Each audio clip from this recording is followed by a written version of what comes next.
পরিবেশ থেকে মুক্ত করে পৃথিবীর শ্রেষ্ঠতম জায়গা, শ্রেষ্ঠতম মাকান, তার পবিত্র ঘর মসজিদে আজকের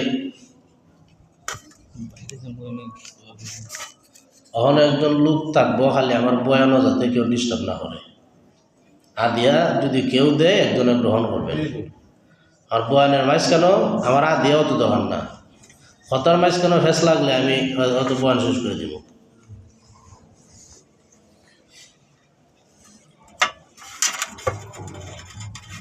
এখানে একজন লোক থাকবো যে এটা গ্রহণ করবো।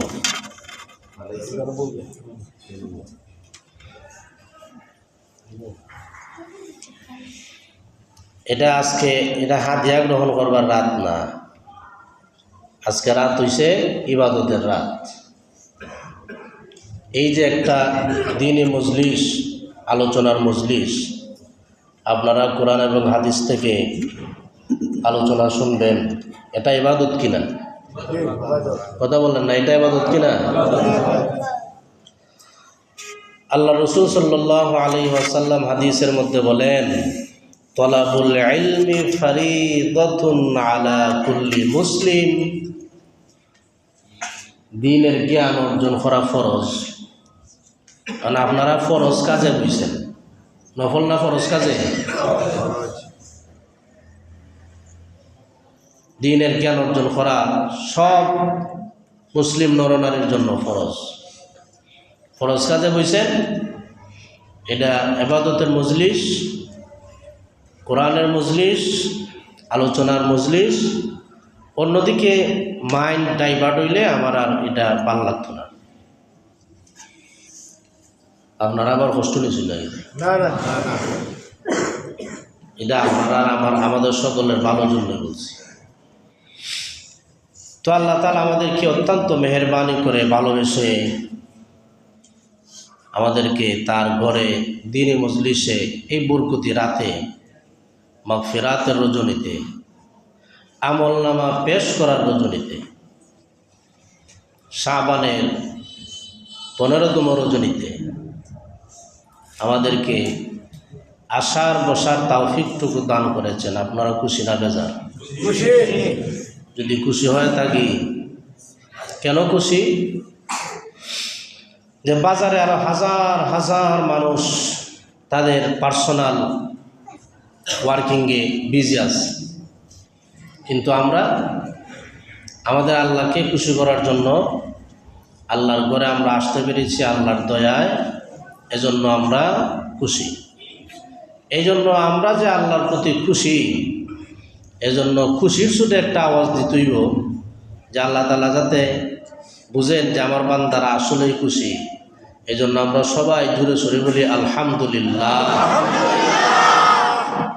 লক্ষ কোটি দরুদ ও সালাম সাইয়্যিদুল মুরসালিন রাহমাতুল্লিল আলামিন খাতামুন নবিয়্যিন সাইয়্যিদুল আম্বিয়া আশরাফুল আম্বিয়া খাতামুল আম্বিয়া হযরত মুহাম্মদুর রাসূলুল্লাহ।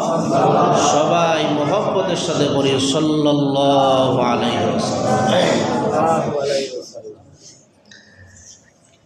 আজকের এই রজনীটা এমন রজনী যে রজনী ঘুমাইবার লাগে না। এই রাত ইবাদতের জন্য, সারা বছরই ইবাদতের জন্য, বিশেষ করে আজকের এই রাত নবীজি হাদিসের মধ্যে বলছেন, ফাকুমু লাইলাহা ওয়াসুমু নাহারা, যে তোমরা রাতে দাঁড়ায় দাঁড়ায় ইবাদত করো আর দিনের বেলায় রোজা রাখো। অন্যান্য রাতের তুলনায় এই রাতের আলাদা ফজিলত। আম্মা জান আয়েশা রাদিয়াল্লাহু তাআলা আনহা এক হাদিসের মধ্যে বলছেন যে রমজান যখন আসতো নবীজি বিছানার মধ্যে পিঠ লাগাইতেন না। অর্থ বুঝছেন নি? রমজান যখন আসতো নবীজি রাতে বিছানায় কি লাগাইতেন না? পিঠ লাগাইতেন না। এর মানে হইল নবীজি সারা মাস সারা রাত জায়গায় ইবাদত করতেন। ঘুম একটা ইবাদত কিনা? জোরে জোরে বলতে হবে, ঘুম ইবাদত কিনা? তো ঘুম ইবাদত হইল, এটা হইছে আপনার বিভিন্ন শর্ত সাপেক্ষে ইবাদত। কেউ যদি গান শুনতে শুনতে ঘুমায়, এটা খুব বড় ইবাদত নাকি? কানের মধ্যে হেডফোন লাগাইয়া ঘুমাইছে আর হেডফোনের মধ্যে গান বাজতেছে, আচ্ছা বলেন এই ঘুম কি ইবাদত হইব? না, ইবাদত হবে না। এখন একটা প্রশ্ন করি, যারা নামাজ পড়ে এরা কি হেডফোন লাগায় নামাজ পড়ে? না। যারা নামাজ পড়ে দাঁড়ায় কার সামনে? আল্লাহর সামনে। আল্লাহর নাম বড় করে দাঁড়ায় কার সামনে? আল্লাহর সামনে দাঁড়ানোর ব্যাপারে একটা আয়াত বলবো, সামনে আপনারা শুনবেন আল্লাহর সামনে দাঁড়ানোর ভয়াবহতাটা কি।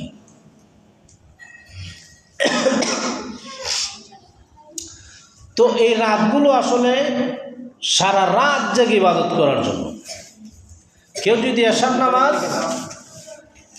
এশার নামাজ জামাতের সাথে আদায় করে আর ফজরের নামাজ যদি জামাতের সাথে আদায় করে, কয় নামাজ? এশার নামাজ আর ফজরের নামাজ যদি জামাতের সাথে কেউ আদায় করে, তাহলে আল্লাহ তাআলা সে যদি ঘুমাইয়াও থাকে সারা রাত নফল নামাজের সওয়াব আল্লাহ দান করেন। তাহলে ঘুম ইবাদত প্রমাণ হইল কিনা? ঘুমও ইবাদত প্রমাণ হইল কিনা? এখন ইবাদত প্রমাণ হইছে, কিন্তু এটা হইছে ইবাদত না কইরা পাওয়া যেটা। ইবাদত না কইরাও ইবাদতের সওয়াব আল্লাহ দিয়েছেন। এশা এবং ফজরের নামাজ জামাতের সাথে পড়ার কারণে। এখন আপনারা বলবেন ঘুমাইয়া সওয়াব পাওয়া আর রাত জেগে ইবাদত করে সওয়াব পাওয়া দুইটা কি সমান? কেউ রাতে এশার নামাজ পড়া শুয়ে রয়েছে, স্লিপিংয়ে গেছে, আবার ফজরের নামাজের সময় সে জাগ্রত হয়েছে, নামাজ পড়ছে, তাহলে সে তার ঘুমটা ইবাদত হইল। কিন্তু আরেকজন আল্লাহর বান্দা সারা রাত দাঁড়ায় দাঁড়ায় নামাজের তেলাওয়াত করছে। আচ্ছা বলেন তো, যে সারা রাত দাঁড়ায় দাঁড়ায় নামাজের তেলাওয়াত করছে, আকরাবু মা ইয়াকুনুল আবদু মির রাব্বিহি ওয়া হুয়া সাজিদ ফাকসারুদ দুআ, আর নামাজ পড়ছে দাঁড়াইয়া সেজদায় গিয়া লম্বা লম্বা দোয়া করছে। যে ঘুমাইয়া সব পাইছে আর যে দাঁড়াইয়া ইবাদত করছে আর সেজদায় গিয়া দোয়া করছে, তার মর্যাদা কি সমান? একটা হইছে মাগনা পাওয়া আর একটা হইছে কর্ম কইরা পাওয়া। রাতের জাগরণটা এটা এমন একটা ইবাদত যে ইবাদতের মাধ্যমে মানুষের মনের আশা পূরণ হয়। কিসের আশা? রাতের ইবাদতের মাধ্যমে মানুষের মর্যাদা বাড়ে আর মনের আশা পূরণ হয়। মর্যাদা বাড়ে আর মনের আশা কি হয়? ঘুমাইলে সওয়াব পাইবা ঠিক হই, মর্যাদাও বাড়তো না, মনের আশাও পুরা হইত না। তাহলে রাতের জাগরণটা এটা বিশেষ ইবাদত। নবীজি সাল্লাল্লাহু আলাইহি ওয়াসাল্লাম ঘুমাইতেন তাড়াতাড়ি, এশা পড়তেন তাড়াতাড়ি, ঘুমায় যাইতেন তাড়াতাড়ি, উঠতেন তাড়াতাড়ি, আর সারা রাত জায়গা নামাজ পড়তেন। ধরেন এশার নামাজ তাড়াতাড়ি পড়ে নবীজি কি করছেন? ঘুমাই গেছেন, ওই 1.5 ঘন্টা 2 ঘন্টা 3 ঘন্টা ঘুমাইছেন। ঘুমাইবার পরে আবার উঠে যেতেন, 12টা 1টায় উঠে যেতেন। তারপরে একটানা ফজরের আজান সুবহে সাদিক পর্যন্ত দাঁড়াইয়া নামাজ পড়তেন। তারপরে আবার কিছু সময় ঘুমাইতেন, ফজরের আজান হইতো, তারপরে উঠে গিয়ে ফজরের নামাজ পড়তেন। আর নবী হিসেবে তো তিনি, নবীদের একটা মর্যাদা পাওয়ার আছে। নবীরা ঘুমাইলে উজু যায় না। নবীরা ঘুমাইলে কি যায় না? কেন যায় না? যে তাদের ঘুম আর জাগ্রত হওয়া সমান। তাদের কলব ঘুমায় না, তারা ঘুমায় কিন্তু তাদের অন্তর জাগ্রত থাকে। নবীদের অন্তর ঘুমাইলে কি থাকে? কথা বুঝেন নাই মনে হয়। নবীরা ঘুমাইলে তাদের অন্তর কি থাকে? জাগ্রত থাকে। এই জন্য নবীদের ঘুমের মধ্যে আল্লাহ যা ডাইলা দেন এটা ওহী। নবীজিরা স্বপ্নে যা দেখেন সেটাও কি? ওহী। সাল্লাল্লাহু আলাইহি ওয়াসাল্লাম। তো আমি বলতেছিলাম এই রাত হচ্ছে ইবাদতের রাত। এক রাত জাগবেন, আজকের এই রাতে একটা ফলাফল পাবেন। এই রাতে যদি কান্নাকাটি করিয়া গুনাহ মাফ করানো যায়, মসজিদ থেকে বের হওয়ার সময় শরীরটা হালকা লাগবে। গুনার একটা ওজন আছে, ভার আছে। গুনার একটা কি আছে? ভার আছে। বান্দা যখন মসজিদে ঢুকে তার গুনাহ বাহিরে থাকে, গুনার একটা দুর্গন্ধ আছে, নাফরমানির একটা দুর্গন্ধ আছে, একটা গন্ধ আছে, এটা মানুষে টের পায় না, ফেরেশতারা টের পায়। তো এটা যখন বাহিরে রাইখা আসে, ফেরেশতারা তো বহন করেনি। বহন করতে করতে বান্দা তো মসজিদ থেকে বাইরে হয় না, সে জিকির করতেছে, নামাজ পড়তেছে, তেলাওয়াত করতেছে, আল্লাহর কাছে মুনাজাত করতেছে দীর্ঘক্ষণ মসজিদের ভেতরে। আর বাইরে ফেরেশতারা দুর্গন্ধযুক্ত তার আমল নামা, এটা অনেক কষ্ট হয়।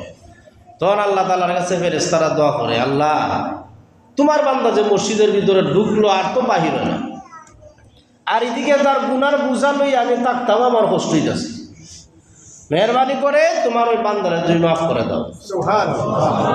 তখন আল্লাহ তাআলা তার গুনাহ মাফ করে দেয়। সুবহানাল্লাহ। বাড়ি গিয়া মসজিদে আসলে পরে কদমে কদমে সওয়াব হয়, কদমে কদমে গুনাহ মাফ হয়। এক সাহাবী শুনছেন যে নবীজি বলছেন যে তোমরা যে মসজিদে আসো, প্রতিটা কদমে কদমে কদমে কদমে আল্লাহ তাআলা গুনাহ মাফ করেন আর সওয়াব লিখে দেন। ওই সাহাবী আগে হাইট দিতেন একটু লম্বা, যখন শুনছেন যে কদমে কদমে গুনাহ মাফ হয়, তখন হাইট দেন কিতা হইরা ছোটো ছোটো হইরা হাইট। সুবহানাল্লাহ বলবেন না? তাহলে মসজিদে আসলে পরে লাভ, মসজিদে আসলে পরে লাভ লাভ। এক হাদিসে নবীজি বলছেন যে যারা মসজিদে আসা যাওয়া করে তাদেরকে তোমরা মুমিন হিসেবে সাক্ষ্য দাও। সুবহানাল্লাহ। কারণ কেউ যদি মসজিদে আসে না আর হয় বেটা আমি এক নম্বরই বান্দা, খবরদার আমার সামনে নবী রাসূল লিয়া কোনো কথা হইলে উপায় নেই, মসজিদে নামাজ হয় রজনী এক নম্বরই বান্দা। অথচ নবী কি বলছেন যে মসজিদে আসা যাওয়া করে তাকে তোমরা ইমানদার হিসেবে কি দাও? সাক্ষ্য দাও। মসজিদ হচ্ছে আল্লাহর ঘর। কিয়ামতের ময়দানে এই মসজিদ তার মুসল্লির জন্য সুপারিশ করবে। এই মসজিদের যে মুসল্লিরা থাকবে, হাসরের ময়দানে আল্লাহ রাব্বুল আলামিন মসজিদকে বলবেন সুপারিশ করার জন্য। মসজিদ সুপারিশ করবে যে সলিমুদ্দিন কলিমুদ্দিন তারা 5 ওয়াক্ত নামাজে আসতো, তারা আমার ভেতরে আইসা তারা আপনাকে সেজদা করতো, রুকু দিত। তখন আল্লাহ তাআলা বলবেন, মসজিদকে যখন জান্নাতে পাঠাইবেন, মসজিদ তার সব মুসল্লি লুইয়া জান্নাতে ঢুকবে। সুবহানাল্লাহ। নবীজি সাল্লাল্লাহু আলাইহি ওয়াসাল্লাম মুমূর্ষ অবস্থা, অসুস্থ, নিজের পায়ে ভর দিয়ে হাঁটতে পারেন না, এমত অবস্থায় 2 সাহাবীর কাঁধে ভর দিয়া নবীজি মসজিদে গিয়ে নামাজ আদায় করতেন। সুবহানাল্লাহ। মসজিদের সাথে যার সম্পর্ক, তার সম্পর্ক হবে জান্নাতের সাথে, তার সম্পর্ক হবে আল্লাহর সাথে। ঘরটা কার? মসজিদ কার ঘর? সম্পর্ক আল্লাহর সাথে হবে। মসজিদে আসলে আল্লাহ তাআলা মানুষের সম্মান বাড়াইয়া দেয়, ইজ্জত বাড়াইয়া দেয়। মসজিদে যারা আসে আপনারা ভেতর থেকে অন্তর থেকে বলবেন, যারা মসজিদে আসা যাওয়া করে, মসজিদে আসা যাওয়া করার কারণে এই সমস্ত মানুষের সমাজে কোনো দাম নাই। কথাটা আশা হইলাম না মিশা হইলাম? আশা বলে বরং মসজিদে যারা আসে সমাজে আল্লাহ তাআলা তার মর্যাদা বাড়াইয়া দেয়। সুবহানাল্লাহ। মসজিদে আসলে আল্লাহ মর্যাদা বাড়াইয়া দেয়। তার দোকান থেকে মানুষ মাল কিনে, যে বেচারা নামাজি মানুষ মিথ্যা কথা বলবে না, তাকে মানুষ মুরব্বী হিসেবে দাম দেয়, যে লোকটা 5 ওয়াক্ত নামাজি, তাকে বিশ্বাস করা যায়। যে মসজিদে আসে তার সাথে মানুষ লেনদেন করে, যে তার একটা মুসিবত আসছে, তার স্ত্রী ডেলিভারি হবে, হয়তো সিজার লাগবে, নেও 20,000 টাকা নাও, পরে দিও। কেন বিশ্বাস করে? যে সে কোথায় আসা যাওয়া করে? মসজিদে আসা যাওয়া করে। এই মসজিদের সাথে আসা যাওয়া করলেই আল্লাহ রাব্বুল আলামিন সম্মান বাড়ায় দেবে। আচ্ছা, আল্লাহ যে সম্মান বাড়ায় দেয়, কেন বাড়ায় দেয়? মসজিদে যে আসে, কার মহব্বতে আসে?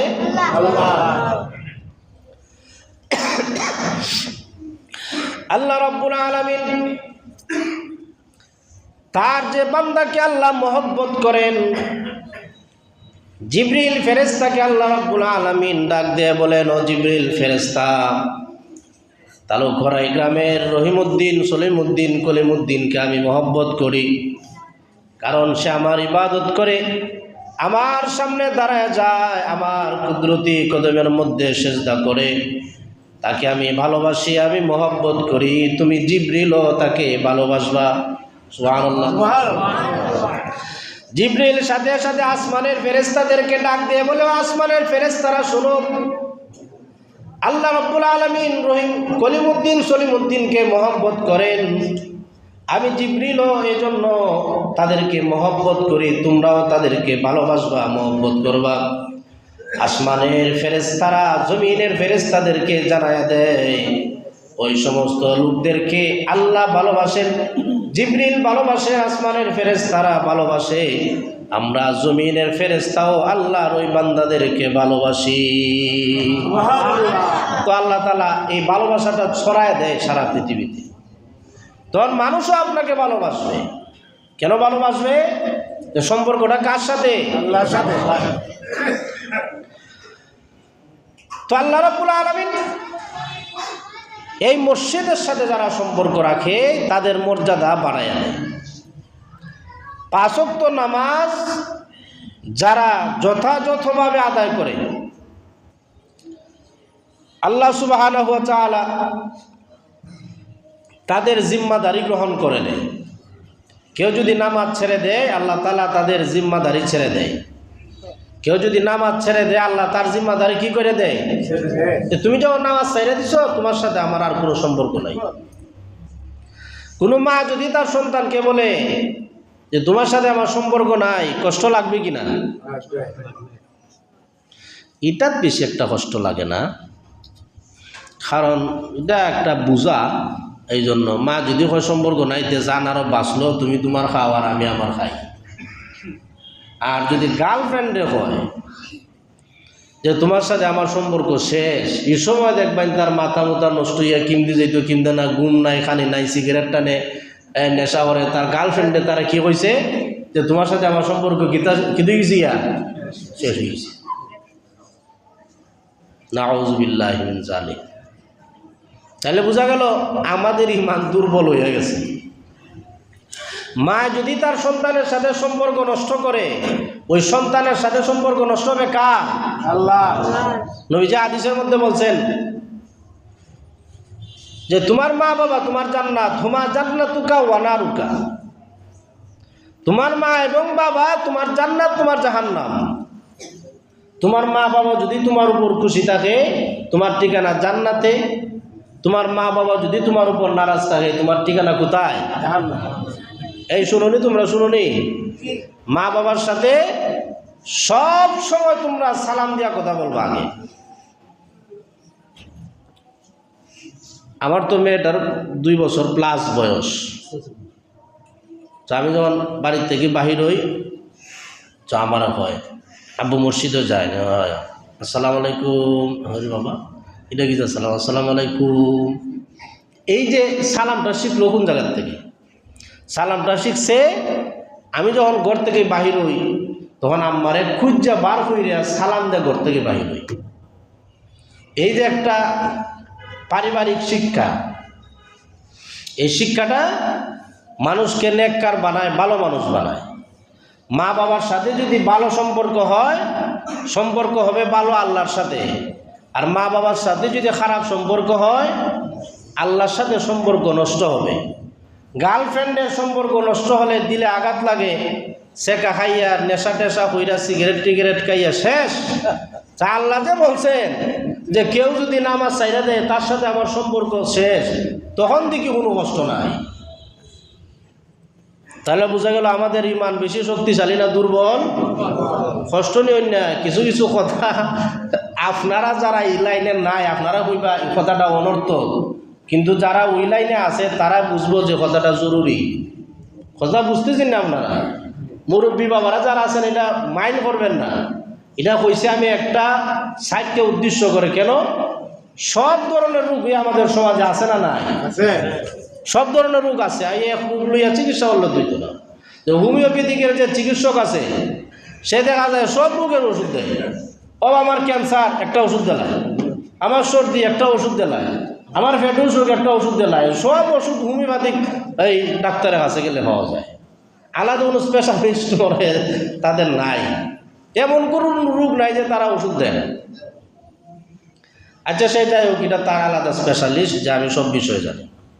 তো আল্লাহ তাআলা আমাদেরকে সৃষ্টি করছেন আল্লাহর ইবাদত করার জন্য। এই রাত হচ্ছে কান্নাকাটি করে আল্লাহর সন্তুষ্টি অর্জন করা। আল্লাহ রাব্বুল আলামিন এই রাতে ইলা সামাইদ দুনিয়া, দুনিয়ার আসমানে নেমে আসেন। আল্লাহ রাব্বুল আলামিন ডাক দিয়ে বলেন, আলা মিম মুস্তাগফিরিন ফাগফির লাহু, আসলে কোনো গুনাহগার বান্দা আমার কাছে মাফ চাও, আমি তোমার গুনাহ মাফ করে দেব।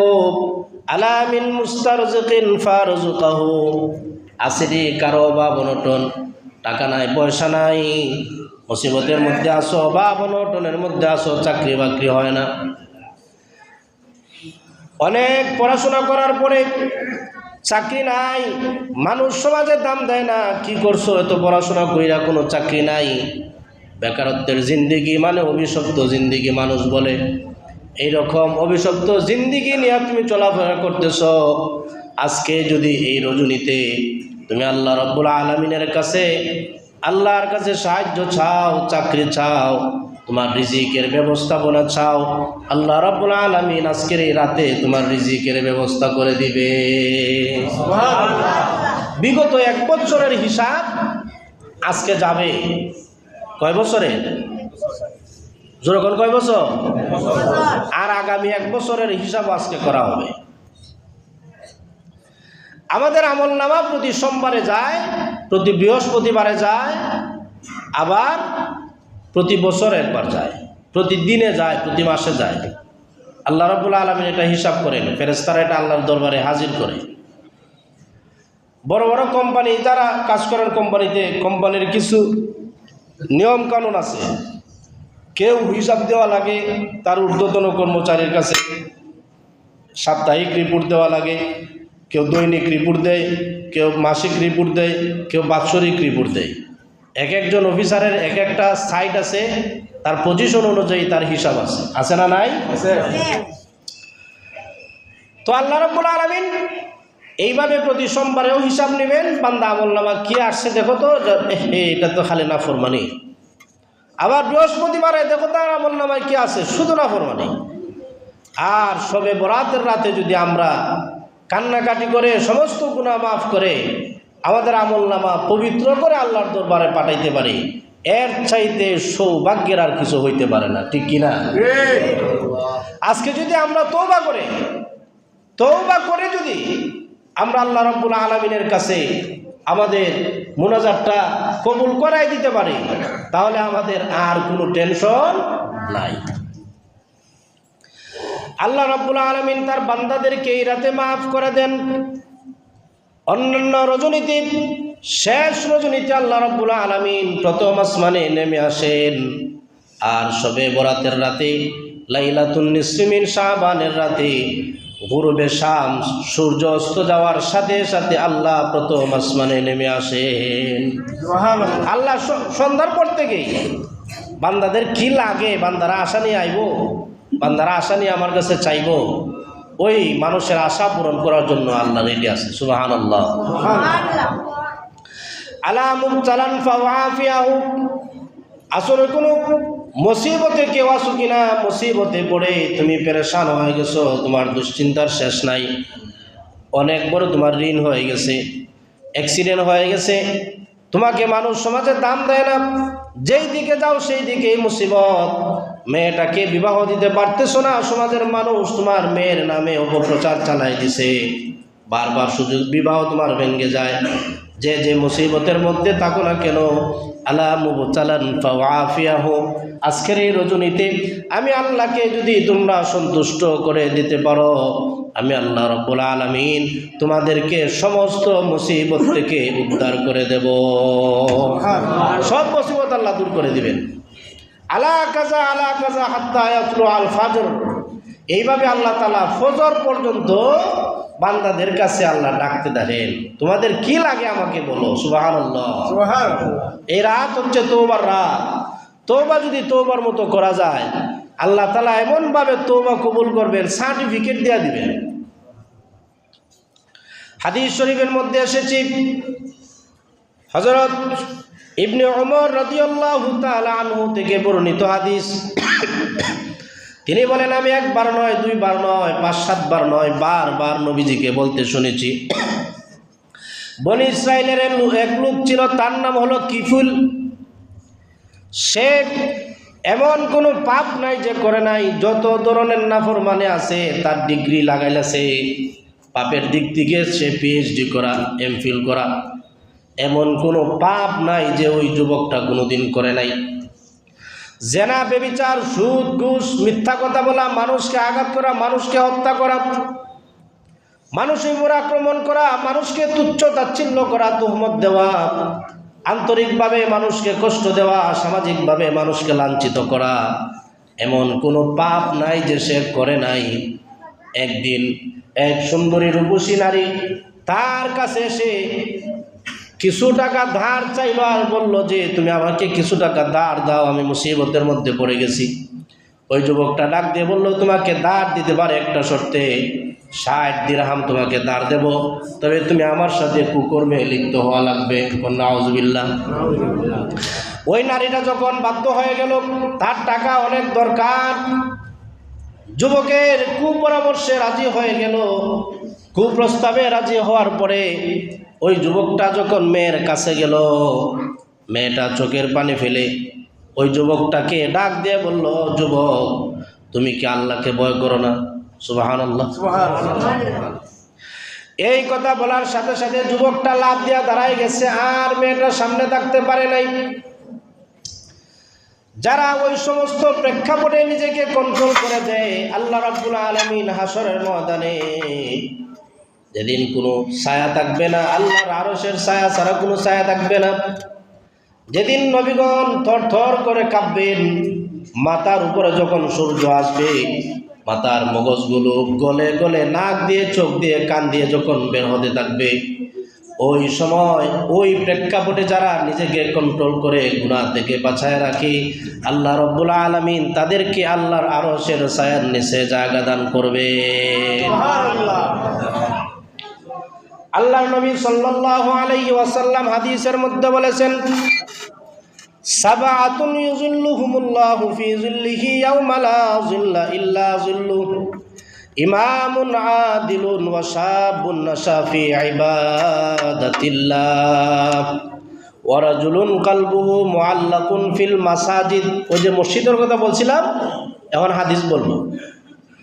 ওয়া রাজুলুন কলবুহু মুআল্লাকুন ফিল মাসাজিদ ওয়া রাজুলান তাহাব্বা ফিল্লাহি ইজতামা আলাইহি ওয়া তাফাররাকা আলাইহি ওয়া রাজুলুন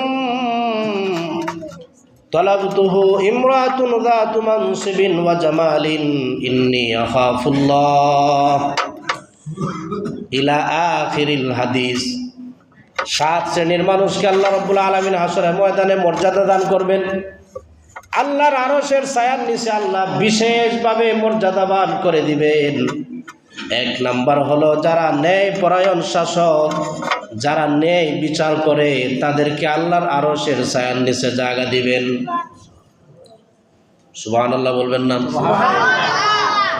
2 নাম্বার হলো যে যুবক যার জীবন গড়ে উঠেছে ইবাদতের মাধ্যমে, যৌবনকালে যে ইবাদত করেছে, যৌবনকালে আল্লাহর সামনে দাঁড়াইছে, যৌবনকালে যারা আল্লাহর আদালতে দাঁড়াইছে, যারা জায়নামাজে দাঁড়াইছে হাসরের ময়দানে আল্লাহর আরশের ছায়ার নিচে দাঁড় করাইবেন।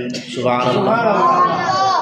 আর যারা যৌবনকালে নাফরমানি করছে তাদেরও হিসাব আছে। অন্য হাদিসে আছে, সারা জীবনের হিসাব দেওয়ার পরে আবার বলবেন তোমার যৌবনকাল তুমি কোন পথে ব্যয় করেছো এটা হিসাব দিবা। সারা জীবনের হিসাব দেওয়ার পরে আবার যৌবনকালের হিসাব আবার আলাদা করে দেওয়া লাগবে। আলাদা কেন? বুড়া হইছে মানুষ, তখন চাইলেই চুরি করতে পারে না, ডাকাতি করতে পারে না। আর বাচ্চা বয়সে এগুলা বুঝেই না, সব কাজ করে যৌবনকালে। ভালো ব্যবসায়ীও হয় যৌবনকালে, ভালো চুরও হয় যৌবনকালে, ভালো বন্দিগিও করে যৌবনকালে, জিহাদের ময়দানও যৌবনকালে, আবার গানের আয়োজনও করে যৌবনকালে। এই জন্য যৌবনকালের জন্য আলাদা হিসাব হবে। তুমি যৌবনকালে কি করবে এটা হিসাব দিতে হবে। এইভাবে পা রাখার জন্য যতটুকু জায়গা থাকবে এতটুকু জায়গার মধ্যে এইভাবে দাঁড়াইবে, এইভাবে দাঁড়াইবে। আর মাথার উপরে সূর্য দেওয়া হবে। সুবহানাল্লাহ বলবেন না? আচ্ছা, এটা কি সহজ না কঠিন বলেন তো? এইভাবে দাঁড়াও আর তোমার মাথার উপরে সূর্য। এখন তুমি হিসাব দাও তোমার যৌবনকাল কি করছো। আল্লাহর সামনে দাঁড়াইছে, দুনিয়াতে তো দাঁড়াইছে না। দুনিয়াতে যদি দাঁড়াইতো তাহলে হিসাবটা সহজ হইত। দুনিয়াতে দাঁড়াইছে না, দাঁড়াইছে কিয়ামতের ময়দানে। এখন আল্লাহ যখন বলবেন দাঁড়াও আর হিসাব দাও, কি করছো, তখন কি আল্লাহর সামনে দাঁড়াইয়া এইটা বলার সাহস হবে যে যৌবনকালে আমি ডাকাতি করছি? কথা বলেন, সাহস হবে এটা? আল্লাহ তো কাফারে ধারণ করবেন, অনেক রাগান্বিত নবীগণ থরথর করে কাঁপবেন। আল্লাহ আজকে কি করেন? এখন কার উপর মুসিবত আসে, কে জাহান্নামে যায়, সবাই থরথর করে কাঁপবে। ওই সময় আল্লাহর সামনে দাঁড়াইয়া কথা বলা যাবে না,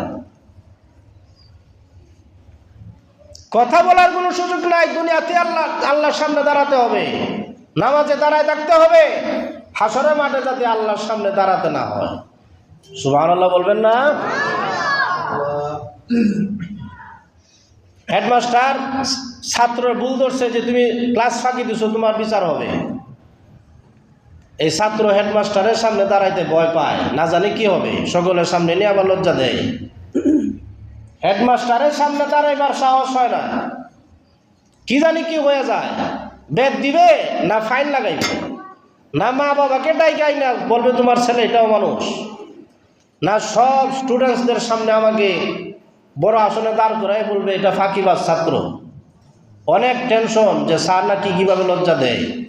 তো আখিরাতে বান্দা কি করছো না করছো, ওই সময় যদি আল্লাহ সবার সামনে বইলা দেয় যে এটা নাফরমান, তখন বলেন তো আল্লাহর সামনে দাঁড়াইবার সাহস হবে? এই জন্য আল্লাহ নবী বলেন যৌবনকালে যারা আল্লাহর ইবাদত বন্দেগী করবে কিয়ামতের ময়দানে আল্লাহ রাব্বুল আলামিন আল্লাহর আরশের ছায়ার নিচে তাকে জায়গা দান করে দিবেন। আল্লাহর আরশ হবে এমন শীতল জায়গা, এমন সুশীতল জায়গা হবে যেখানে না ঠান্ডা না গরম, আরামদায়ক একটা জায়গা হবে। কোনো পেরেশানি থাকবে না, টেনশন থাকবে না, কোনো টেনশন নাই। যারা আল্লাহর আরশের ছায়ার নিচে জায়গা পাবে তারা টেনশন মুক্ত, আযাব মুক্ত। সুবহানাল্লাহ, সুবহানাল্লাহ। আর যদি আল্লাহর আরশের ছায়ার নিচে কেউ জায়গা না পায়, তার আযাবের শেষ থাকবে না, টেনশনেরও কোনো শেষ থাকবে না।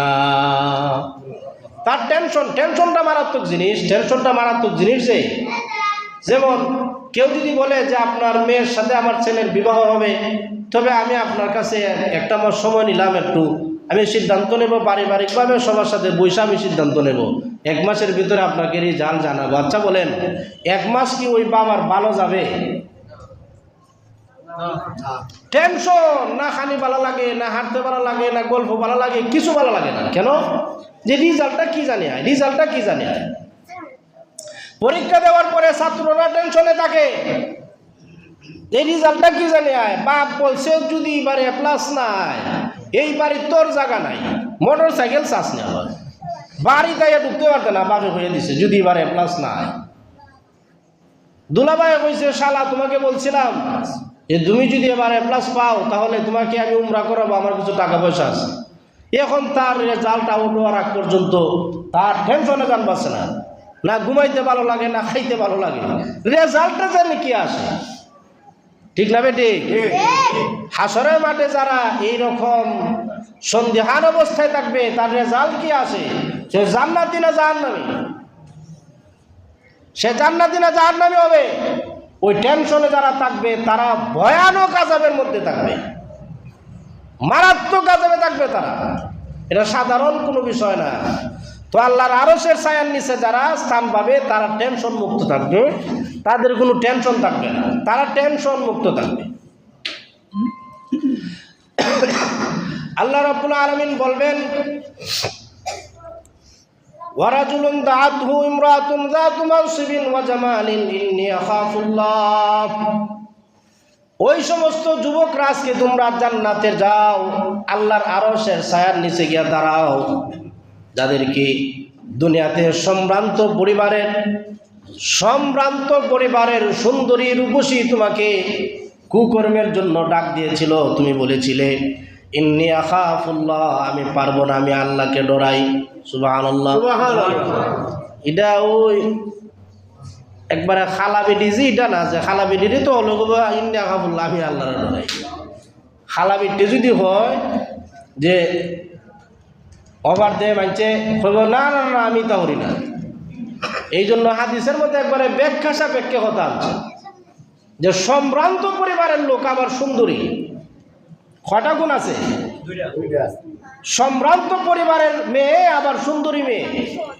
একটা আছে যে মানুষ সম্ভ্রান্ত পরিবারের মেয়ে খুঁজে তালাশ করে,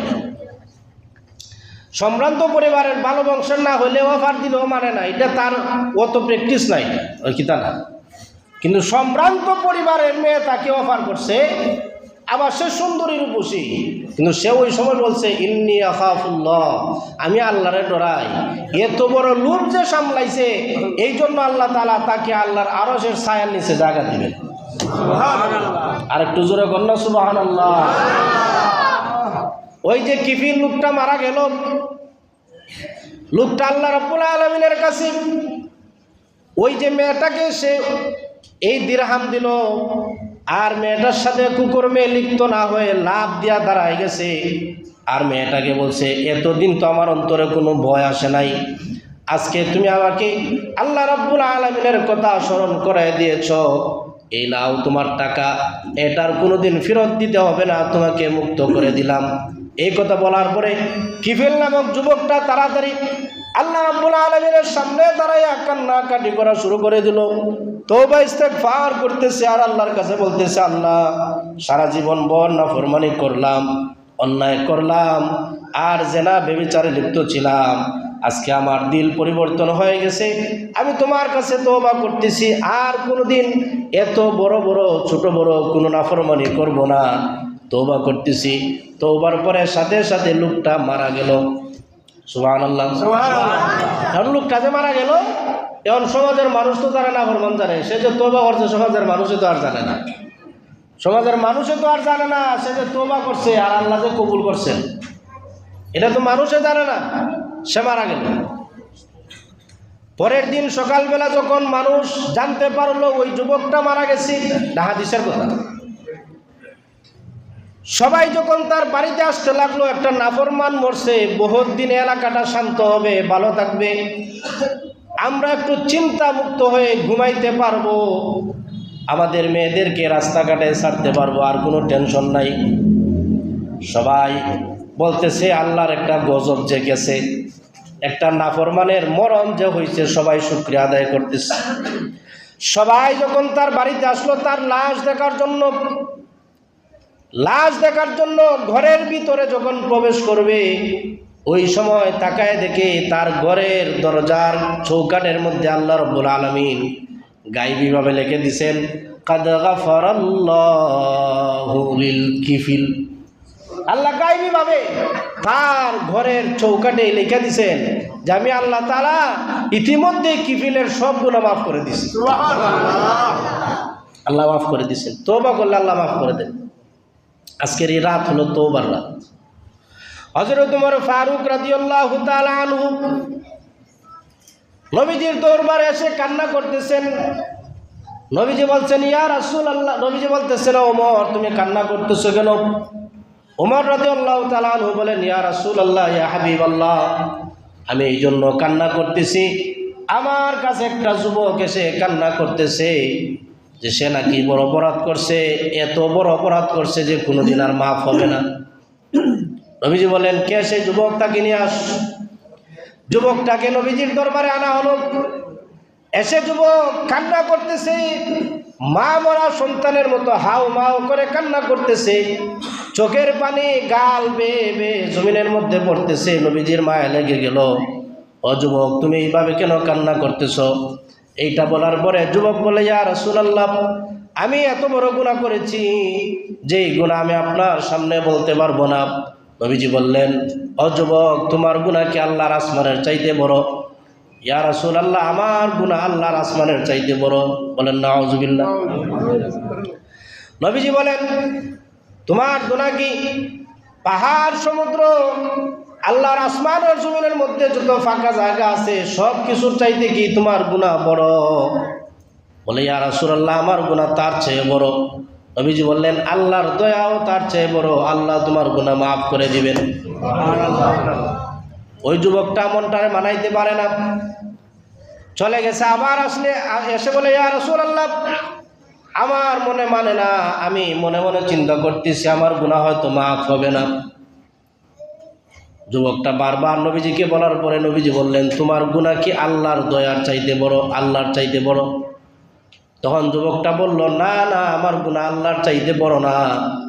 তারপরে রাহমাতুল লিল আলামিন বলেন তোমার গুনাহ কি আমাকে একটু তুমি খুলে বলো। দেখেন নবীজি প্রথমে বলছেন যে আল্লাহ মাফ করে দিবেন, যাও। তার গুনাহ নবীজি জানতে চান নাই, কি করছে না করছে এটা তার ব্যাপার, এটা আল্লাহর বান্দার সম্পর্ক, এর গুনাহ আমি জানতাম কেরে? ঠিক না বেটি? আমরা কিজলাই আর একজনের গুনাহ কিতা আছে জানতাম চাই। কিতা করছিলে রে? কইতাম না রে খো বেটা তুই আমারে খো, আমি কেউ রে কইতাম না, আমারে কইয়া না। এই যে খবর লয় কিজলাইয়া খবর লয়, এইটা নিষেধ, গুনাহ প্রকাশ করুন না। তো এই যে গুনাহের একটা কথা, এই সাহাবীর এত বড় একটা গুনার কথা এই হাদিসে উল্লেখ হয়েছে, কিন্তু ওই সাহাবীর নাম হাদিসে উল্লেখ হয়েছে না। সুবহানাল্লাহ। আল্লাহ তারা মাফ করে দিবেন, তাইলে তার নাম লেখা তারে আর লজ্জা দেওয়ার দরকার কি? নাম গোপন রাখা হয়েছে।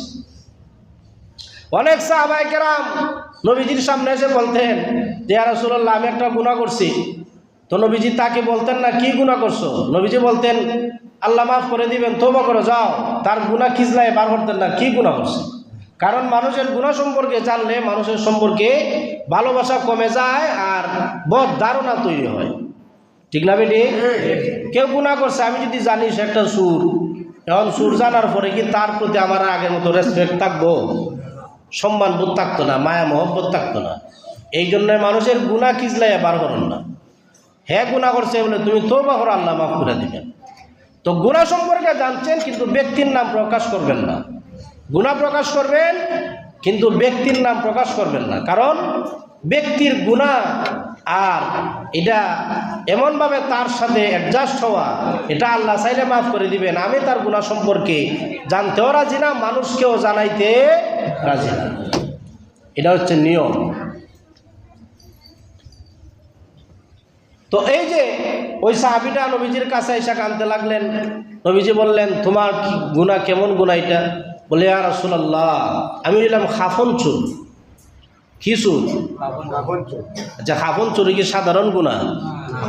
মানুষের কবর থেকে উঠাইয়া রাতে একা একা গিয়া মাটি খুইরিয়া মানুষকে উলঙ্গ কইরা খাফন চুরি কইরা নেওয়া, এটা সাধারণ গুনাহ না বড় গুনাহ?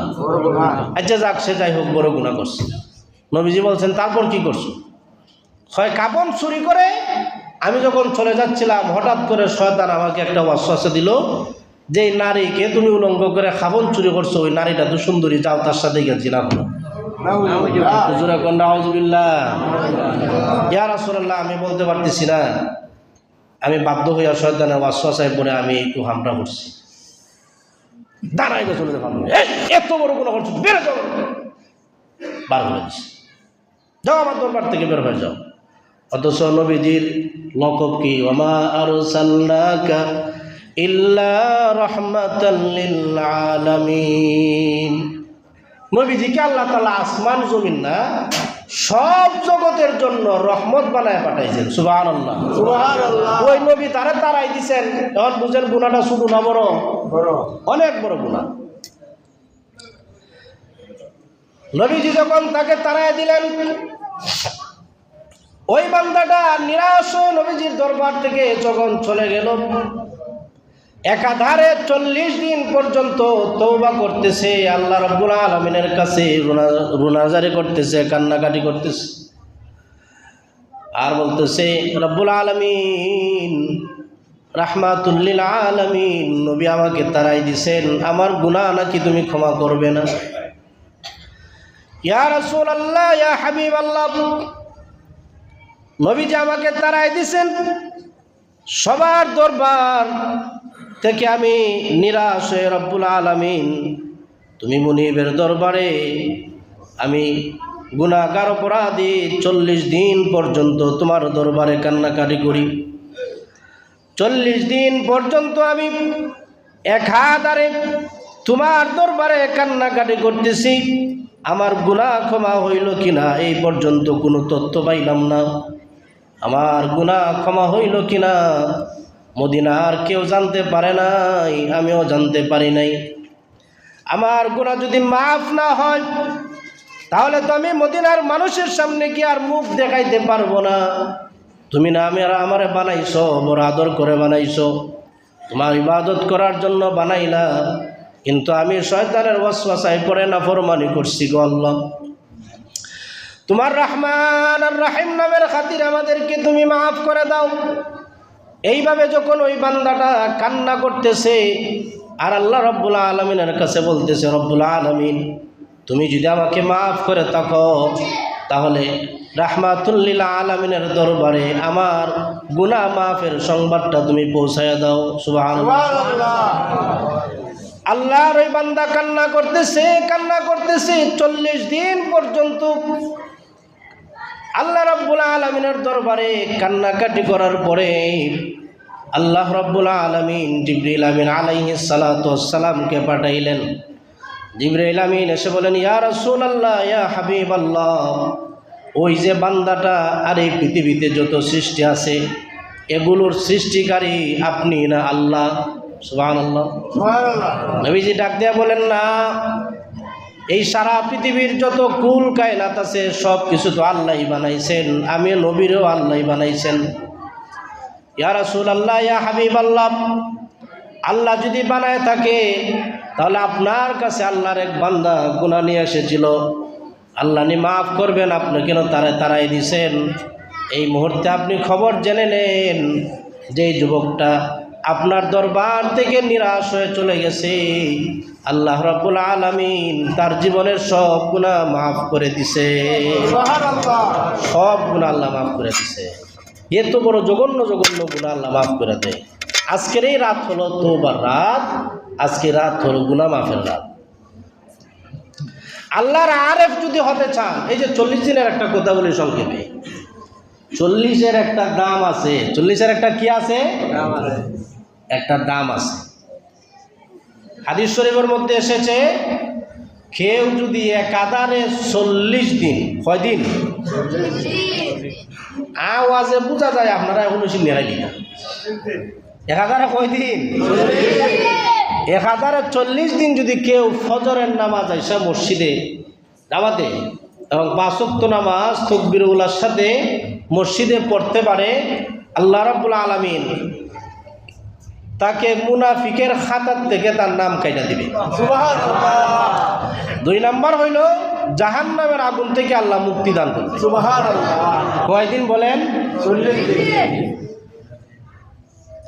এটা একটা পয়েন্ট আছে, আপনারা মনোযোগ দিয়ে বুঝবেন। এটা কয়দিন যদি ইবাদত করে, 40 দিন যদি 5 ওয়াক্ত নামাজ তাকবীরুল্লাহর সাথে আইসা আদায় করে, আল্লাহ রাব্বুল আলামিন তাকে মুনাফিকের খাতার থেকে নাম কাইটা দিবেন আর জাহান্নামের আগুন থেকে আল্লাহ মুক্তি দান করবেন।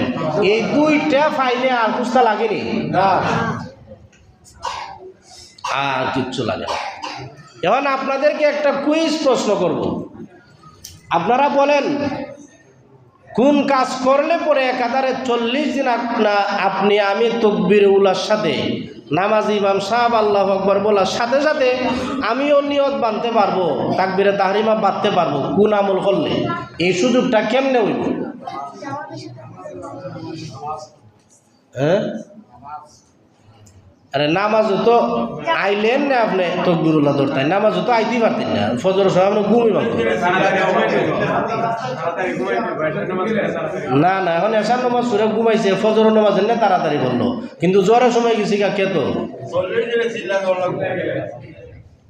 জ্বরের সময় খেত। যখন যুবক বেটা আসরের সময় গেছি টিকিট খেলতো, যা তা আসর শেষ, তাকবীরুল্লাহ শেষ। নিয়ত তো করণ যায়, কিন্তু আমল করণ তো কঠিন, সহজ হইব কেমনে? নিয়ত তো করিলাম চাইব যে আমি 40 দিনে কাতারে পড়বো, কিন্তু ঘুমে যদি ধরে কইতে পারেন না তো তাকবীরুল্লাহ শেষ।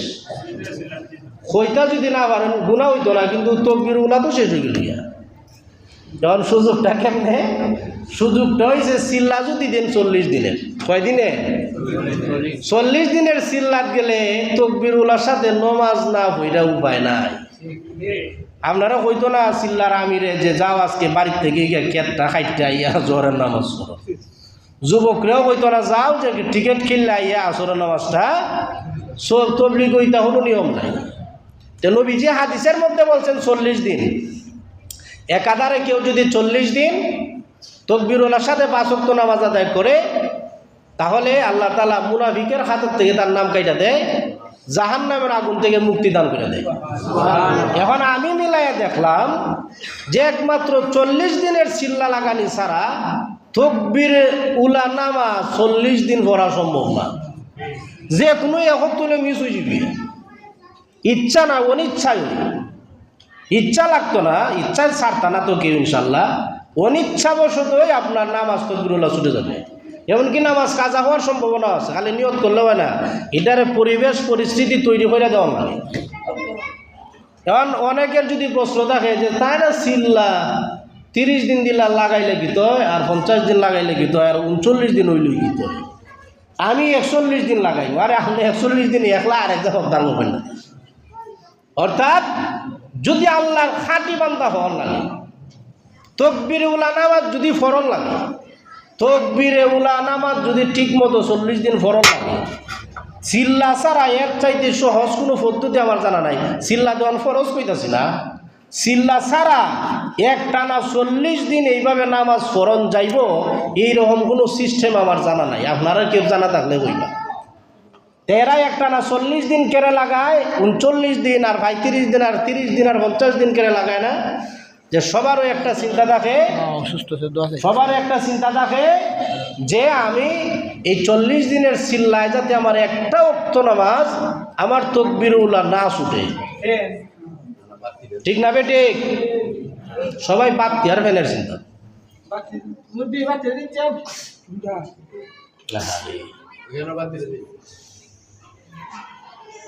এখন আর একটা কথা, আচ্ছা একদিকে ফ্যান চলুক আরেকদিকে আমরা কথাও চলুক, বাতি লাগতো না তো, বাতি লাগতো না, গরম লাগবো। আচ্ছা যাক, এখন আরো পরিষ্কার দেখা যায়। আমি তো আপনার খালা মানুষ মনে হয় আইন দেখুন না আপনারা। তো কথা হইলো, আমি এটা যেটা বলতেছি এটা একটা বিভ্রান্তির নিরসনের জন্য বলতেছি। আমি প্রত্যেকটা কথা কিন্তু হিসাব করে বলি যে কথাটা আপনাদের কাজে আসবে কিনা। হয়তো বা এখন মনে হবে নিতে কিতা ওয়াজ করে, কিন্তু একদিন খামো লাগবো, কোন দিন লাগবো আল্লাহ ভালা জানে। 40 দিন যে তারা চিল্লা লাগায়, বাবা আমি 40 দিন চিল্লা কোনোদিন লাগাইছি না, কিন্তু আমি মিলাইয়া হিসাব মিলাই যেটা দেখছি, 40 দিন যে তারা চিল্লা লাগায়, ই 40 হইল কেড়ে, 39 কেড়ে হইল না, আর 41 কেড়ে হইল না। প্রশ্ন থাকে না, এরা একবারে 40 দিন ফিক্সড করে লাইছে, 35 দিন হইলে এরা বাড়িতে বেলায় যায় না, হয় 40 দিন লাগাই যাওয়ার।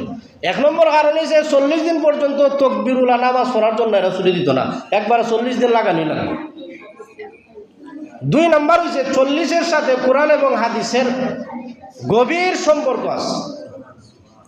যেমন আল্লাহ তাআলা কোরআনে বলছেন, মানুষকে যখন আল্লাহ মার পেটের মধ্যে সৃষ্টি করেন, তখন মানুষের মায়ের রেহেমের মধ্যে যখন এই শুক্রাণুরা যায়, তখন এটা 40 দিনে পরিবর্তন হয়। কয় দিনে? আরে কথা হল না, কয় দিনে? এটা আল্লাহর কোরআনের আয়াত। তারপরে একটা মাংসে পিণ্ডে পরিণত হয় আরো 40 দিনে। তারপরে এটার মধ্যে হাড্ডি জোড়া লাগে আরো 40 দিনে। কখনো আল্লাহ হারতা না যে 41 দিনে 35 দিনে, না, সিস্টেম এটা আল্লাহর বিধান, এইভাবে হবে। এখন আল্লাহর বিধানের সাথে আমি যদি চিল্লাটা লাগাই যে 40 দিনে যেহেতু মানুষের পরিবর্তন হয়, মানুষের দেহবয়ব পরিবর্তন হয়, হয়তোবা এই 40-এর সাথে মিল রাখা যদি আমি 40টা দিন লাগাই, হয়তোবা আল্লাহ তাআলা আমার দিল পরিবর্তন করে দেবে। সুবহানাল্লাহ বলবেন না? বুঝেননি 40-এর সাথে কি মিল? 40 দিন চিল্লা লাগানি ফরজ না সুন্নত না, কিন্তু আমি মিলাইতাছি কার সাথে? আমার 40টারে মিলাইতাছি আমি কোরআনের সাথে, হাদিসের সাথে। 40টারে মিলাইতাছি তাকবীরুল্লাহর সাথে। 40টারে মিলাইতাছি আমি আমার জীবনের মূল পরিবর্তন করার সাথে। 1 মাস দিয়ে চলে আসতে পারবেন, গুনাহ হবে না, কিন্তু আপনার তো 40 দিন পুরা হইল না। 40 দিন কি হইল না? পুরা হইল না। বাড়িতে আসলেই দেখা যায় হয়তোবা যাতায়াতের প্রতি আপনার 1 ওয়াক্ত নামাজ শেষ। 1 ওয়াক্ত নামাজ তাকবীরুল্লাহ ছুটে গেল, শেষ, আপনার 40 দিনের বরকত আর পাইলেন না। এই জন্য 40টা এটা তবলিগ জামাতের কোনো বাধ্যবাধকতা নয় যে 40 দিন লাগাইতেই হবে, বরং 40 দিন লাগাইলে ফায়দা বেশি হয়। 35 দিন 30 দিন আর 45 দিন লাগানোর চাইতে 40 দিন লাগাইলে ফায়দাটা কম হয় না বেশি হয়?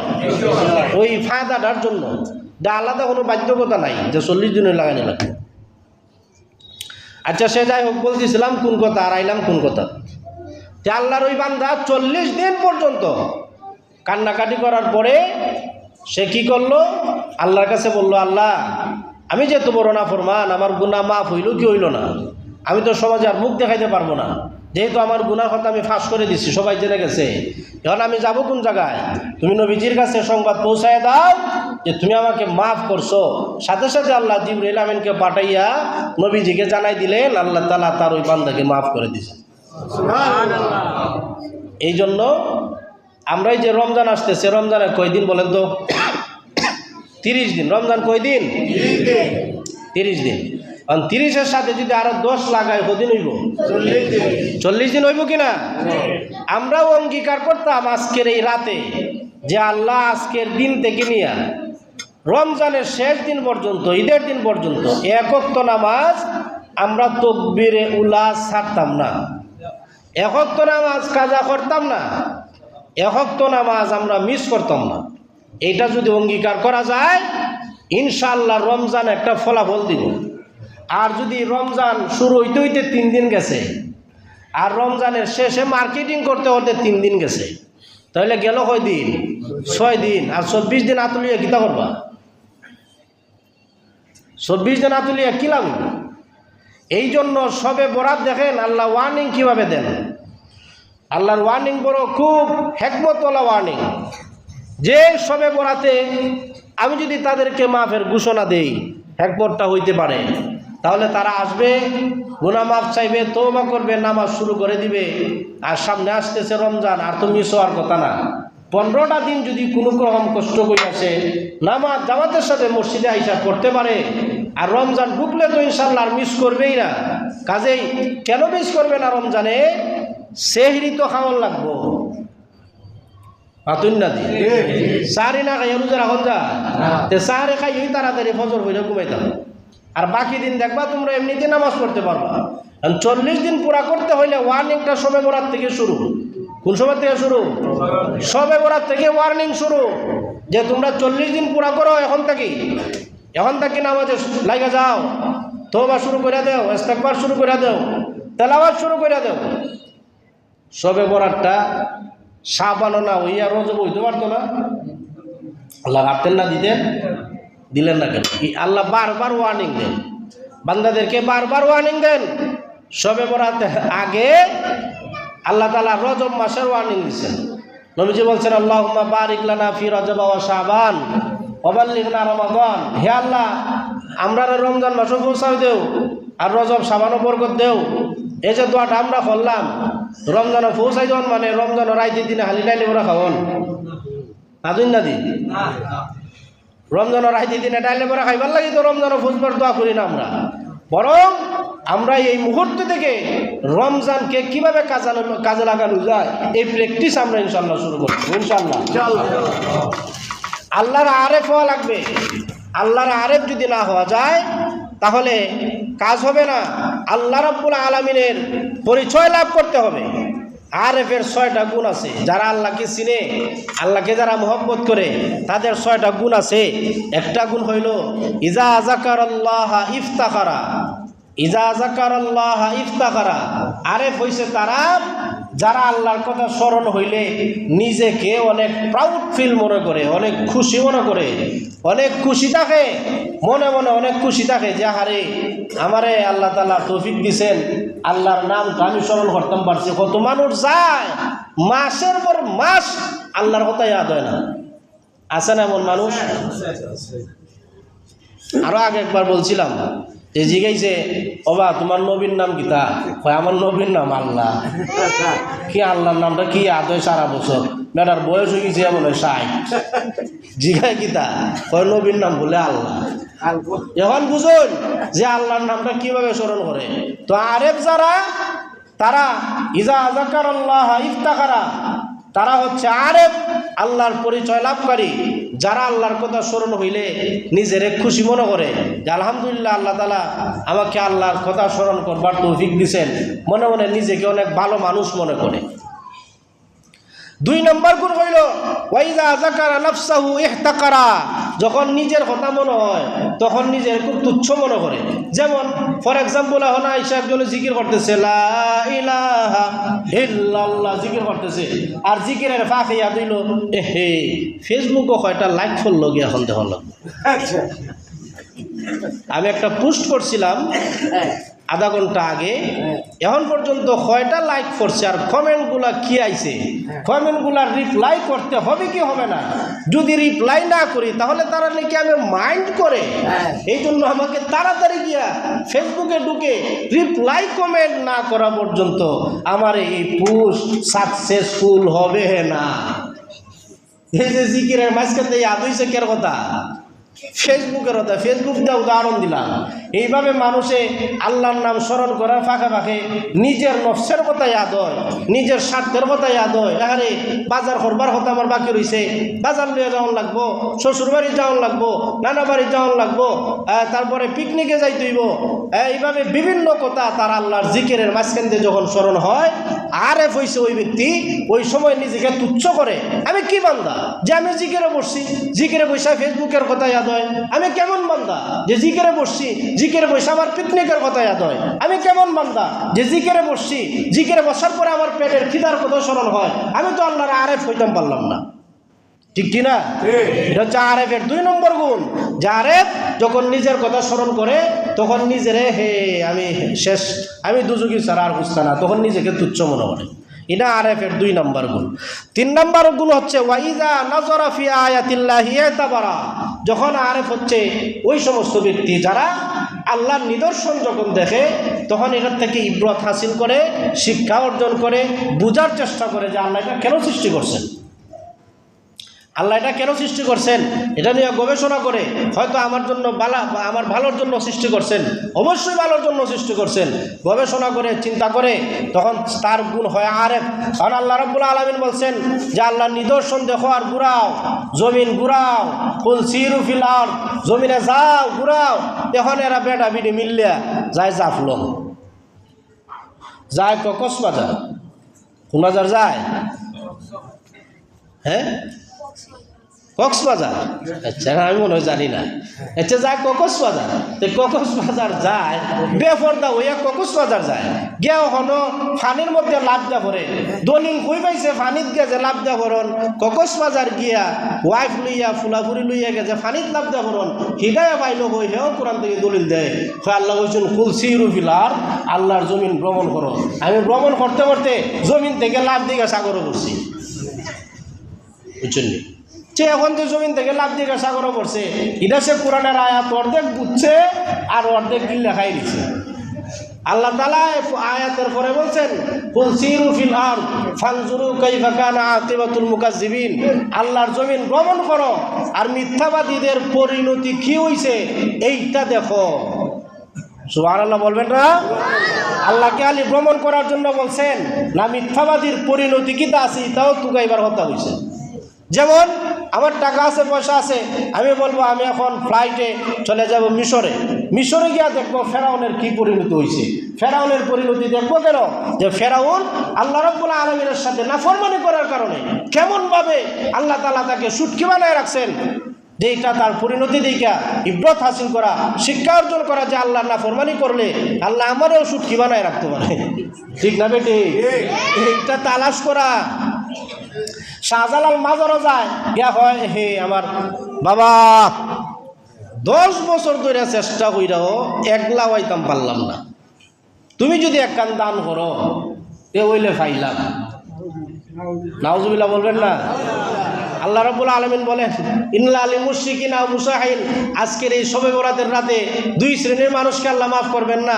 1 নম্বর হইছে যারা মুশরিক, 2 নম্বর হইছে যারা হিংসুক। যারা হিংসাকারী তাদেরকেও মাফ করবেন না, যারা মুশরিক তাদেরকেও মাফ করবেন না। এখন আপনারা বলেন শাহজালাল মাজারে গিয়া যদি সে বলে বাবা অনেক দিন চেষ্টা করে হইল না, তুমি একটু চেষ্টা করে দেখো, ইমান থাকবো না যাইব? লাভ হইতো না, খাইন দেওয়া লাভ হইতো না, মাফ হইতো না। তো শাহজালাল মাজারও যাইতে পারেন, কেন যাইবেন? ইব্রত হাসিল করার জন্য। ওয়াইজা নাজরা আয়াতিল্লাহি ইয়াতাবারা, যাইবেন ওই মাজারে গিয়া জিয়ারত করবেন আর আকাশের দিকে তাকায় ভাববেন একটা কথা, যে গৌর গোবিন্দ আল্লাহ রাব্বুল আলামিনের সাথে দৃশ্যতা দেখাইছে, দুনিয়ার থেকে ইসলামকে মিটাই দেওয়ার চক্রান্ত করছে, শাহজালাল ইয়ামানী রাহমাতুল্লাহি আলাইহি হত্যা করার চেষ্টা করছে, পারে নাই। এক আল্লাহু আকবারের ধ্বনিতে গৌর গোবিন্দের বিল্ডিং প্রাসাদ আল্লাহ ভেঙে গুরমার করে দিচ্ছে। এইটাই ইব্রত হাসিল করে যাও, শাহজালাল মাজারে যাও গে, ওই জায়গায় এটা দেখো যে আল্লাহ রাব্বুল আলামিন কিভাবে একজন আল্লাহর ওলিকে সম্মানিত করছেন, আর গৌর গোবিন্দের মতো প্রাসাদওয়ালা মানুষকে আল্লাহ কিভাবে ভিখারি বানাই দিচ্ছেন, ওইটাকে শিক্ষা অর্জন করো। যাও হন মাজারও, আমার একলা দরকার। হারাম, সন্তান চাওয়ার জন্য মাজারে যাওয়া যাবে না। আল্লাহর ওলি শাহজালাল ইয়ামানী রাহমাতুল্লাহি আলাইহি জবরদস্ত আল্লাহর এক ওলি, যার তাকবীরের ধ্বনিতে প্রাসাদ ভেঙে পড়ে যায়। উনি আল্লাহর ওলি, ছোট না বড়? এর মানে কি আমি কেউ চাইতাম নেই? জিয়ারত করেন, তার মর্যাদা আল্লাহর কাছে বৃদ্ধির জন্য দোয়া করেন, চলে আসেন। আর এই জায়গার থেকে হিসাব নেন যে শাহজালাল ইয়ামানী রহমতুল্লাহ আলাইহি যদি নারায়ে তাকবীরের ধ্বনিতে, আল্লাহু আকবারের ধ্বনিতে গৌর গোবিন্দের প্রাসাদ ভেঙে দিতে পারেন, আমিও যদি নারায়ে তাকবীরের ধ্বনি দেই, এই দেশ থেকে নাস্তিক বেঈমান পালাতে বাধ্য হবে। এই ইব্রত হাসিল করো। আমরা কি বুঝি আর কি করে আল্লাহ ভালো জানে। 4 নাম্বার হচ্ছে আরেফের বৈশিষ্ট্য, وَإِذَا هَمَّ بِمَعْصِيَةٍ أَوْ شَهْوَةٍ انْجَزَرَ। 4 নম্বর আরেফের বৈশিষ্ট্য হলো, আরেফের মনের মধ্যে যখন গুনাহের খায়েশ জাগবে, যখন সে গুনাহ করার ইচ্ছা পোষণ করবে, গুনার কথা যখন স্মরণ হয়, ওই সময় সে আল্লাহ রাব্বুল আলামিনের কথা চিন্তা করে ওই গুনার কাছ থেকে ফিরে আসে। যখন গুনার কথা স্মরণ হয়, নফসে অনেক সময় দুকা দেয় না, নেই হয় ঘুমাই থাক বেটা, আজকে একদিন ফজর না পড়লে কি তুই তো আরেকদিন পড়িস না, আর ঘুম থেকে তোবা করে নিস নে। নফসে এই সময় বুঝায় যখন ঘুমাই থাক। মাঘ মাস যাইতেছে, প্রচণ্ড ঠান্ডা, এই মুহূর্তে যদি তুমি ঘর থেকে বের হও, তোমার ঠান্ডা যদি লেগে যায়, তাহলে বাংলাদেশে এমন কোনো ডাক্তার নাই যে তোমার এই ঠান্ডার থেকে তোমাকে হেফাজত করতে পারবে। কাজেই তোমার শরীরে সুস্থতার জন্য হলেও তুমি এখন শুয়ে পড়ো, তুমি উঠবা না। যার নফসে বালা বইরা কি দাওয়ারতেছে, তারে মালিশ করতেছে, খবরদার এখন প্রচণ্ড ঠান্ডা, তোমার এমনিতে গলায় কাশি, এমনিতে তোমার সর্দি, এমনিতে তোমার বুকে ধরপড় করতেছে, তোমার শ্বাসকষ্টের রোগ আছে, তুমি উঠবা না। যদি উঠো, যদি রোগ বেড়ে যায়, তাহলে নির্ঘাত তোমার মৃত্যু হয়ে যাবে, তুমি উঠবা না। এইভাবে যখন নফসে মালিশ করে, আল্লাহর আরেফ যে ওই সময় বলে, দেখারে তুমি এই সময় মালিশ করতে হয়, আর আমি আর কত মালিশ করতেছি তোমারে, তুমি এই আমার যাতে মালিশ না করো। এই মালিশের উপরে মালিশ চলছে, ও তো মালিশ বালা না, আমি খাজেই আল্লাহের মালিশ চাই না, আমি তাড়াতাড়ি তাড়াতাড়ি ঘুম থেকে উঠে আল্লাহর পরিচয় লাভ করার জন্য, আল্লাহর সাথে সম্পর্ক করার জন্য আহকামুল হাকিমের সামনে আয়সা দাঁড়ায় যাবে। সুবহানাল্লাহ। ওই সময় তারা আরেফ যারা তারা ওই শয়তানের মালিশ নেয় না, সে আয়সা আল্লাহর সামনে দাঁড়ায় যায়। ফজরের সময় যায় নামাজে দাঁড়ায় যায়, চোখের পানি অশ্রু ঝরে ঝরে আল্লাহ রাব্বুল আলামিনের কাছে সে কাইমনোবাক্যে কান্না করে আর বলে, আল্লাহ আমাকে মাফ করে দাও। এরা হচ্ছে আরেফ। তারা কি কয়টা বললাম? ইসলাম কয়টা? 6টা নেই, 4টা গেছে, আর 2টা আছে। 5 নম্বর হলো ওয়াইদা যাকারা আফওয়াল্লাহি ইস্তাবশারা, যখন তার স্মরণ হয় যে আমি যদি গুনাহ করেও থাকি আমার গুনাহ ক্ষমা করে দিবেন কে? ওই আশাটা যখন তার ভিতরে জাগে যে আমি যত বড় গুনাহ করি না কেন, আমার গুনার চাইতে আল্লাহ রাব্বুল আলামিনের দয়া বেশি, আমার গুনার চাইতে আল্লাহর বরত্ব বেশি, আমার গুনার চাইতে আল্লাহর পাওয়ার বেশি, আমার গুনার চাইতে আল্লাহর রহমত বেশি, আমার রহমত আমার গুনাহ যদি কি হয়, আমি যদি গুনার দিকে আল্লাহর দিকে এক বিগত দৌড়াই, আল্লাহ রাব্বুল আলামিন তার রহমত আমার দিকে 1 হাত অগ্রসর হয়। আমি যখন 2 হাত যাই, 1 হাত যাই, আল্লাহর রহমত 2 হাত অগ্রসর হয়। আমি যখন আল্লাহর রহমতের দিকে হেঁটে যাই, আল্লাহর রহমত আমার দিকে দৌড়ে আসে। এইভাবে যখন বান্দা তার মনে মনে চিন্তা করে আমি যতই গুনাহ করি না কেন আল্লাহ আমার গুনাহ মাফ করে দিবেন, তখন তার মনে মনে ইস্তাবশারা, মনে মনে একটা আনন্দ জায়গা ওঠে। সুবহানাল্লাহ। আজকে যে আল্লাহ মাফ করবেন, আপনারা খুশি না বেজার? খুশি না বেজার? 6 নম্বর হলো ওয়াইজা যাকারা যুনুবাহু ইস্তাগফারা, আল্লাহর বান্দা আরেফ যখন আল্লাহ রাব্বুল আলামিনের সামনে দাঁড়ায় আর গুনার কথা যখন স্মরণ হয় তখন তওবা করে। কি করে? ইস্তেগফার করে। আরে গুনাহ করছি, আমি যদি এখনো বসা, যদি আমি গুনাহ আর আমার মৃত্যুর মাঝে কোনো ফাঁক না থাকে, আমি যদি মারা যাই তাহলে কি জবাব দেব? আমি যেহেতু অসুস্থ আছি, আমার স্মরণ হয়েছে আমি গুনাহ করছি, এখনও মৃত্যু আসে নাই, তাড়াতাড়ি তওবা করি। যদি না করি আর মারা যাই, ঠিকানা জাহান্নামে। যেহেতু স্মরণ হয়েছে আমি গুনাহগার, গুনাহ করে ফেলছি, কবিরা গুনাহ আমার আমলনামায় লেখা হয়ে গেছে, আমি আর দেরি করতে চাই না। এজন্য আল্লাহর আরেফ যারা প্রকৃত বুদ্ধিমান, তারা গুনাহ করার সাথে সাথে, স্মরণ হওয়ার সাথে সাথে তারা তওবা করে। সুবহানাল্লাহ। এই জন্য আমাদের তওবা করার দরকার আছে না নাই? আজকে রাত হলো তওবার রাত। আমার ওয়াজ আপনারা মনে হয় বুঝুন না, বোঝার একটা কারণ আছে। না বোঝার একটা কারণ হইলে আমি আবার ফুরান ওয়াজ করতে পারি না। ফুরান ওয়াজ করলে মালিশ উলিশ করে একটা লাইন ধরাইলাম যায় যে পুরা 1 বছর এটা চলবো, 1 বছর পর্যন্ত 1 ওয়াজ রেকর্ড বাজানি আর 1 ওয়াজ সব গানো বাজানি। তো হইলে এটা মালিশ করে সোজা করে নিলে সারা বছর 365 দিনে 900 বার যদি 1 ওয়াজ করন যায় তাহলে আশা করা যায় এই ওয়াজ আর ফেস কেন, এটা তো মগজ হয়ে গেছি। কিন্তু আমার সিস্টেম হয়েছে নতুন, যে তাই সব নতুন, যার কারণে আমার মাঝে মাঝে ফেস লাগে আর আপনারা বুঝতেও কষ্ট হয়। বেজার নাকি তো আপনারা? তো আল্লাহ তাআলা আরেফের বৈশিষ্ট্য বলছেন 6টা। এই 6টা বৈশিষ্ট্য যদি আমার মধ্যে থাকে আমি আরেফ, আপনার মধ্যে থাকে আপনি আরেফ, আল্লাহর পরিচয় লাভকারী। আল্লাহর পরিচয় আমাদের জানা তাহার দরকার আছে না নাই? আল্লাহর পরিচয়, আমাদের সব কিছুর পরিচয় আমরা জানি। দেখেন রোনালদো জানি হয়, হিটার পরিচয় আমরা জানি, মেসি নেইমারের পরিচয় জানি, সাকিব আল হাসান তার পরিচয় আমরা জানি না? আরও অনেক বক্তা বলতে অশ্লীল মানুষের নামগুলা হয়, আমি শুনছি, এগুলো আমি আর কইলাম না। তাদের পরিচয় আমরা জানি, কিন্তু আমার নবীর পরিচয় জানি না। নবীজির বাবার নাম কি? নবীজির বাবার নাম কি? মার নাম কি? এরা মনে ওইগুলা এই সাধারণ জ্ঞানগুলা, কমন নলেজগুলা দেওয়া হয়েছে, মাশাআল্লাহ। আচ্ছা, এখন অনেক বৃদ্ধ বাবা যারা আছে তাদেরকে যদি বলি নবীজি, আচ্ছা বলেন নবীজি কত বছর বয়সে ইন্তেকাল করছেন? আপনারা সব জানেনই, আর ওয়াজ করে কি দরকার? এই কমন সেন্স, কমন জ্ঞান, সাধারণ জ্ঞান। এই জ্ঞানগুলো প্রত্যেক মুমিনের জানা থাকার দরকার আছে না নাই? সব মুমিনের জানা থাকতে হবে। নবীজির পরিচয় জানা থাকতে হবে, নবীজির বংশর পরিচয় জানা থাকতে হবে, সাহাবায়ে কেরামের পরিচয় জানা থাকতে হবে, মা বাবার হিস্টোরি জানতে হবে, পরিচয় জানতে হবে, নানা বাড়ির পরিচয় জানতে হবে, বংশমর্যাদা আমার বংশ কই পর্যন্ত গেছে যতটুকু পাওয়া যায় এটা তুগাইয়া তালাশ করে বার কইরা খাতাত লিখে রাখা লাগবো যে আমি অমুক বংশের ছেলে, আমার বাবা এই কাজ করতো, নানা এই কাজ করতো, নানার নানা যে সেও এই কাজ করতো। এই সমস্ত পরিচয়, নিজের বংশ পরিচয় জানা থাকতে হবে, সাহাবায়ে কেরামের পরিচয় জানা থাকতে হবে। সাহাবায়ে কেরামের পরিচয় যদি জানা থাকে, পরিচয় জানা হবে নবীজির। নবীজির পরিচয় যদি জানা যায়, পরিচয় জানা যাবে কার? আল্লাহ। এখন যদি আমরা সাহাবায়ে কেরামের পরিচয় জানি না, আমরা সাহাবায়ে কেরামকে চিনি না, সাহাবায়ে কেরাম সম্পর্কে আমাদের ভালো ধারণা নাই, সাহাবায়ে কেরাম সম্পর্কে ডিটেলস আমরা জানি না, কার কি গুণ আছে, কে কোন কাজে বিশিষ্ট বৈশিষ্ট্যমণ্ডিত ছিলেন, কার কি কোন জায়গায় বাড়ি, কে কোথার থেকে হিজরত করে আসছেন, কারা আনসার সাহাবী, কারা মুহাজির সাহাবী, এই সমস্ত পরিচয় আমরা যত বেশি জানব, নবীজির পরিচয় আমরা তত বেশি, আর নবীজির পরিচয় যত বেশি জানা যাবে সব, তারপরে আল্লাহর পরিচয়ও বেশি জানা যাবে। সুবহানাল্লাহ বলবেন না?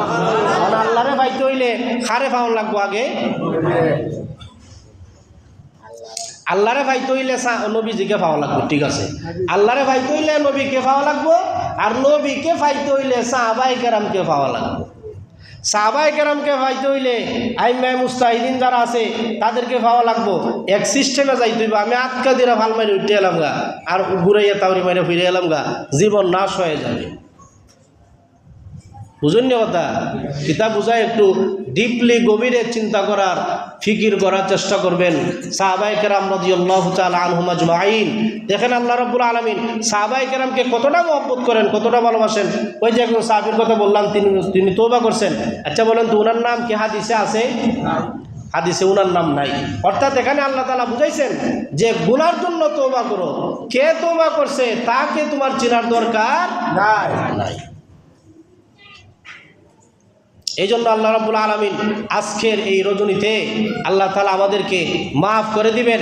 আমি জানতে চাই আজকের এই রজনীতে আল্লাহ আমাদেরকে ক্ষমার ঘোষণা দিবেন, আমরা যেন শরীরটা হালকা বানাইয়া এমনভাবে তওবা করতে পারি যে তওবা করে আমরা যখন বাহিরে যাব তখন যাতে নিজের শরীরটা হালকা হালকা লাগে, যে হয়তো আল্লাহ তাআলা আমার তওবা কবুল করছেন। আরেকটা পরীক্ষা, তওবা কবুল হইছে না হইছে না এটা ফজরের নামাজের সময় বুঝা যায়। এরকম লাগছে তওবা কবুল হইছে না হইছে না এটা বোঝা যাবে কোন সময়? ফজরের নামাজের সময়। ফজরের নামাজের সময় যদি পাওয়া যায় ইনশাআল্লাহ প্রমাণ হইব আমাদের তওবা কে কবুল করছে? আল্লাহ। আল্লাহ কবুল করছে। এখন ওয়াসাবুন নাসাফি ইবাদাত রাব্বিহি, যৌবন কাল যারা আল্লাহর ইবাদতে কাটাইছে তাদেরকে আল্লাহর আরশের ছায়ার নিচে জায়গা দিবেন। যারা যৌবন কালে জেনাবে বিচার থেকে নিজেকে হেফাজত করছে তাদেরকে আল্লাহর আরশের ছায়ার নিচে জায়গা দিবেন। আরো কয়টা আছে? 5টা আছে। একটা বলি, এর মধ্যে একটা আছে যে যারা গোপনে আল্লাহর রাস্তায় দান করবে আল্লাহ তাআলা আল্লাহর আরশের ছায়ার নিচে তাদেরকে জায়গা দিবেন। আর হুজুর বলেন সুবহানাল্লাহ। আর আজকে বললাম কেন, এই মুহূর্তে কেন বললাম, এর একটা কারণ আছে। এই মুহূর্তে বলার কারণ হলো আজকে রাতে আমাদের আমলনামা আল্লাহ রাব্বুল আলামিনের কাছে